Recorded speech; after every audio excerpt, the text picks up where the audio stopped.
Armstrong கொலை வழக்கில் காவல்துறையினர் சென்னை எழும்பூர் நீதிமன்றத்தில் குற்றப்பத்திரிகை தாக்கல் செய்திருக்கிறார்கள். விவரங்களை நம்முடைய செய்தியாளர் கதிரவன் வழங்க கேட்கலாம்.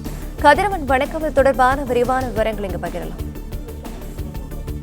பகுஜன் சமாஜ் கட்சியின் மாநில தலைவராக இருந்த ஆம்ஸ்ட்ராங் அவர்கள் கடந்த ஜூலை மாதம் 5ஆம் தேதி வெட்டி படுகொலை செய்யப்பட்டார்.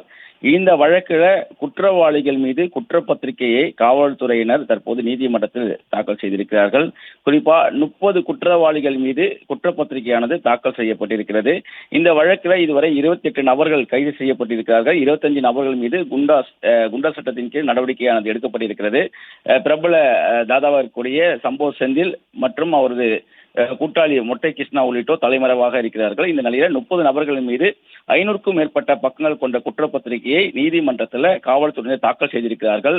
இந்த வழக்கை பொறுத்த வரைக்கும் இதுவரைக்கும் ஆற்காடு சுரேஷின் தம்பி பொன்னை பாலு, திமுக வழக்கறிஞர் பிரிவை சேர்ந்த அருள், திருவேங்கடம், திருமலை, திருநின்றவூர் பாஜக நிர்வாகி செல்வராஜ், மணிவண்ணன், சந்தோஷ், ராமு, கோகுல், விஜய், சிவசக்தி, தமிழ் மாநில காங்கிரஸ் இளைஞரணி துணைத் தலைவராக இருக்கக்கூடிய ஹரிகரன், அதிமுக திருவல்லிக்கேணி மேற்கு பகுதி துணை செயலாளர் மலர்கொடி, திமுக திருவள்ளூர் மத்திய மாவட்ட இலக்கிய துணை அமைப்பாளர் குமரேசன் மகன் சதீஷ், வடசென்னை பாஜக மாநில துணை செயலர் அஞ்சலை, கடம்பூத்தூர் அதிமுக கவுன்சிலர் ஹரிதரன், வழக்கறிஞர் சிவா, பிரதீப் முகிலன், அப்பு, நூர் விஜய், தமிழ்நாடு காங்கிரசின் மாநில முதன்மை பொதுச் செயலரும் வழக்கறிஞரும் பிரபலர் தாதாவின் மகனுமான அஸ்வத்தாமன் தந்தை ரவுடி நாகேந்திரன், ஆற்காடு சுரேஷின் மனைவி பொற்கொடி, ராஜேஷ், கோபி, குமரன், புதூர் அப்பு என 28 நபர்கள் கைது செய்யப்பட்டிருக்கிறார்கள்.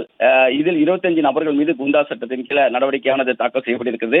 500 பக்கத்திற்கு மேல் இவர்கள் மீது குற்றப்பத்திரிகையை காவல்துறையினர் நீதிமன்றத்தில் தாக்கல் செய்திருக்கிறார்கள். எழும்பூர் நீதிமன்றத்தில் இந்த குற்றப்பத்திரிகையானது தாக்கல் செய்யப்பட்டிருக்கிறது.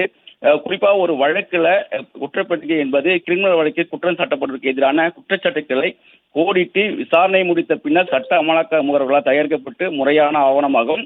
இதன் மூலம் அவர்களுக்கு முறையான தண்டனைகளை பெற்றுத்தரும் வகையில் இந்த குற்றப்பத்திரிகையை தாக்கல் செய்வார்கள். அந்த வகையில் தற்போது இந்த சம்பவம் நடைபெற்று குற்றவாளிகள் கைது செய்யப்பட்ட நிலையில குற்றப்பத்திரிகையானது தாக்கல் செய்யப்பட்டிருக்கிறது.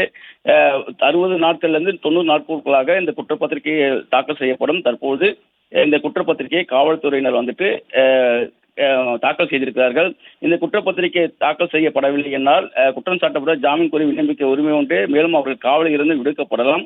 அவர்கள் வெளியில் வராத வண்ணமும் குற்றவாளிகளுக்கு முறையான தண்டனை பெற்று தரும் வகையில தற்போது இந்த குற்றப்பத்திரிகையை காவல்துறையினர் தாக்கல் செய்திருக்கிறார்கள்.